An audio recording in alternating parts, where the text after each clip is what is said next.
Hello，大家好，我係李易老師。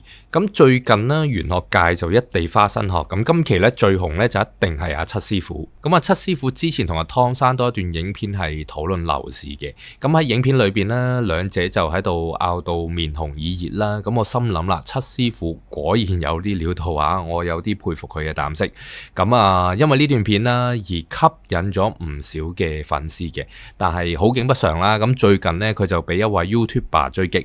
咁就指佢因為冇呢個嘅慈善牌照啦，而收受捐款，咁啊被指屬於行騙嘅行為。咁同時流出咗一段嘅錄音，係屬於阿七師傅合作過嘅徒弟郭奕森。咁就指同阿七師傅喺合作過程裏邊呢，唔係非常之開心啦。咁甚至乎係有一啲反目嘅情況。咁今次呢個視頻啦，我哋就以同樣嘅方式啦，去揾一揾兩者嘅八字上面呢，到底有冇啲端倪可以睇得到出嚟。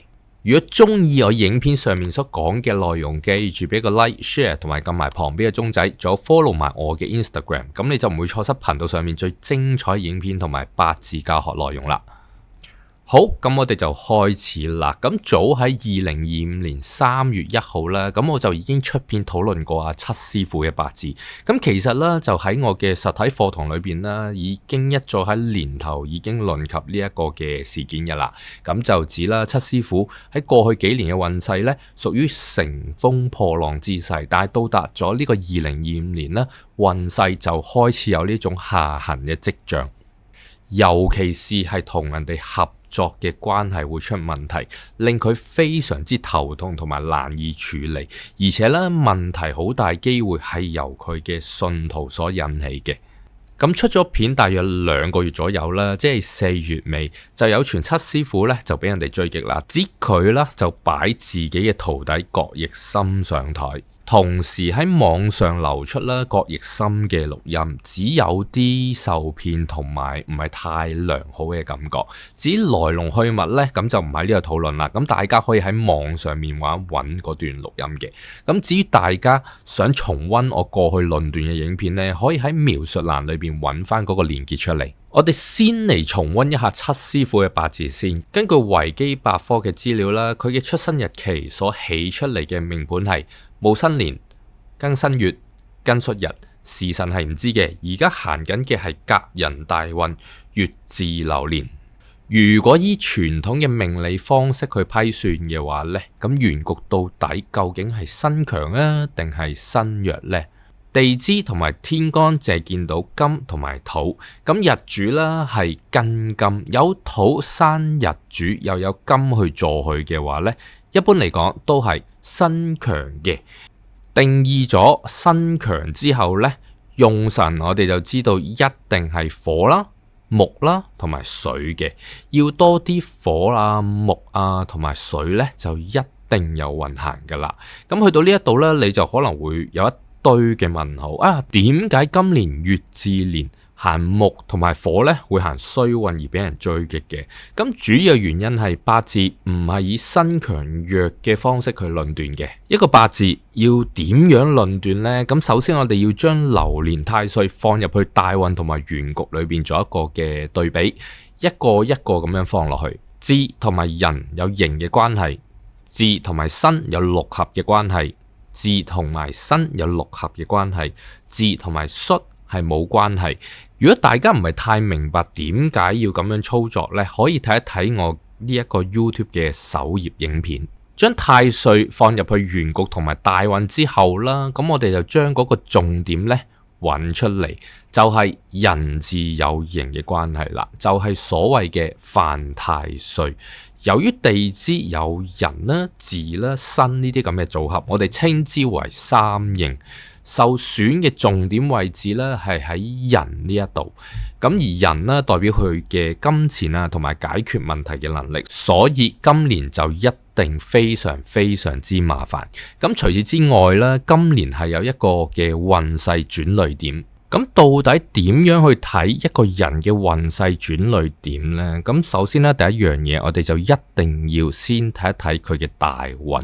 咁50歲嘅大運呢係甲人大運。咁上一段片咧都有提及嘅，甲人呢一柱咧係佢嘅重心之柱，冇受損咧會為佢帶嚟好好嘅運勢。如果呢一條柱離開咗或者受損嘅話咧，即係去到呢一個嘅60歲嘅大運咧，咁運勢咧就一定不如之前嘅。假如我哋去仔細咁樣去睇甲人大運裏邊每一個流年，就會發現2022、2023、2024年嘅運勢咧係相對地好嘅。但係當佢一踏入到運尾，OK， 即係今年2025年咧，運勢就有一種下行嘅情況發生，就係一個倒 V 型嘅形態。運勢下行呢，唔係淨係得一年嘅，咁有陣時啦，我哋係需要去睇多1-2年。咁我哋咧就嚟睇一睇2026年啊七師傅嘅運勢。咁同樣啦，都將流年太歲放入去原局同埋大運裏邊。午同埋寅有半合嘅關係，午同埋申係冇關係，午同埋申係冇關係，午同埋戌係有半合嘅關係。如果整合整個八字嚟睇嘅話呢，我哋會見到成個八字組合有寅午戌化火嘅情況。以象嘅方式去睇嘅話呢，就係火燒森林，會將木呢燒到盡晒嘅。而寅木呢係財星，代表住佢嘅金錢呢同埋處理問題嘅能力。咁2026年呢，能力就被燒到盡晒噶啦。咁我哋同時再嚟睇一睇個天干先。流年天干丙火見庚金，因為丙火克金金，兩者咧係屬陽嘅，所以屬公身之火。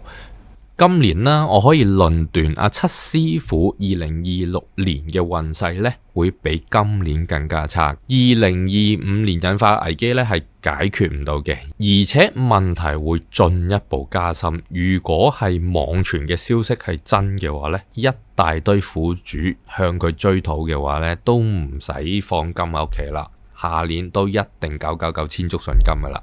咁另一邊上，我哋又嚟望一望阿郭小姐嘅八字啦。咁根據維基百科嘅資料啦，佢嘅出生日期所起出嚟嘅命盤係乙亥年、丁亥月、丁巳日，時辰係唔知嘅。而家行緊嘅係庚寅大運、乙巳流年。我哋先由太歲嘅角度開始睇起。今年2025年太歲係乙巳，天干十神係印星，地支係比劫星，對應嘅現實世界啦係印星，代表住內心感受；比劫星呢係朋友、同輩或者合作夥伴。同樣，我哋將2025年乙巳年呢放入去原局同埋大運之中，睇睇流年太歲會帶俾原局啲乜嘢嘅反應。巳同埋寅有刑嘅關係，巳同埋亥有沖嘅關係，巳同埋亥有沖嘅關係。巳同巳係一樣嘅，我哋可以睇得到重點就係太歲同大運呢有寅巳刑嘅關係，寅木受損，木啦喺郭奕森嘅八字裏邊呢係印星，代表住佢嘅內心感受。整合所有字去睇嘅話呢，就會知道今年呢因為人事之間嘅關係啦，內心呢係覺得唔係太舒服嘅。即係唔係太開心啦。今次呢個視頻我哋就可以睇得到司徒決裂啦，呢件事究竟係巧合定係注定呢？咁好多時呢，就要睇你點樣去結緣啦。咁至於結緣嘅方式呢，咁就大家自己去諗諗啦。咁喺原局命理裏邊呢，咁啊條件越多，發生嘅機會就會越大嘅。咁同時啦，大運流年嘅變化咧，往往會預示住關係嘅轉折。咁當命中注定嘅時刻一嚟嘅話咧，咁表面嘅和諧咧，可能瞬間被打破啦。呢一個好大機會唔係巧合，而係八字裏邊一早已經寫低落嚟嘅宿命。今次呢個視頻就去到呢一度，如果中意我今集所講嘅內容啦，記住俾個 like 同埋分享出去，之後我會再同大家分享更加多玄學上面嘅知識。多謝收睇，我哋下次見，拜拜。